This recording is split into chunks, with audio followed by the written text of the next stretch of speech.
টাঙ্গাপোল bridge নতুনভাবে নির্মাণ হওয়ার কথা থাকলেও ব্রিজের কাজ করার কোনো খবর নাই। চট্টগ্রাম জেলা আনোয়ারা ও পটিয়া উপজেলার অন্তর্গত ৯ নং পরৈকড়া ইউনিয়ন ও ৮ নং আশিয়া ইউনিয়ন পরিষদের সবার সুপরিচিত এই টাঙ্গাপোল ব্রিজ। এই ব্রিজ দিয়ে আনোয়ারা ও পটিয়া উপজেলার মানুষের যাতায়াতের সহজ মাধ্যম। এই ব্রিজ দিয়ে প্রতিদিন হাজার হাজার মানুষের যাতায়াত। বর্তমানে এই ব্রিজটির বেহাল অবস্থা। ছোট যানবাহন সিএনজি, রিকশা, ভ্যান ও চলাচল করতে পারে না। এখন সাধারণ জনগণের পারাপারের অনেক কষ্ট হচ্ছে। বর্ষার মৌসুম দুই পাশে যেই অবস্থা, সেই ব্রিজটির চিত্র তুলে ধরা হয়েছে। যে কোনো সময় পড়ে গিয়ে বড় ধরনের দুর্ঘটনা হতে পারে। ব্রিজটি নতুন নির্মাণের বরাদ্দ হয়েছে। এই বছর জানুয়ারিতে ব্রিজটি নির্মাণের জন্য সল্ট টেস্ট সম্পূর্ণ হয়।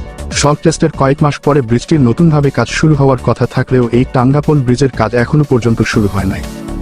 এদিকে সুশীল সমাজ জানতে চাই, বরাদ্দকৃত ব্রিজটি টেন্ডার পাওয়ার পরেও কেন কাজ হয়নি। তাছাড়া ব্রিজের উভয় পাশে বেড়িবাঁধের পাড় জোয়ারের পানিতে টলমল হয়ে বেড়িবাঁধ ভেঙে যাওয়ার আশঙ্কা রয়েছে যে কোনো মুহূর্তে।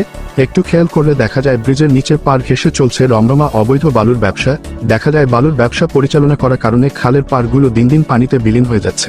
এদিকে স্থানীয় জনগণ ও সংশ্লিষ্ট কর্তৃপক্ষের কাছে বিশেষভাবে এই নিউজের মাধ্যমে অনুরোধ জানায় টাঙ্গাপোল ব্রিজের কাজটা দ্রুতভাবে শুরু করার জন্য।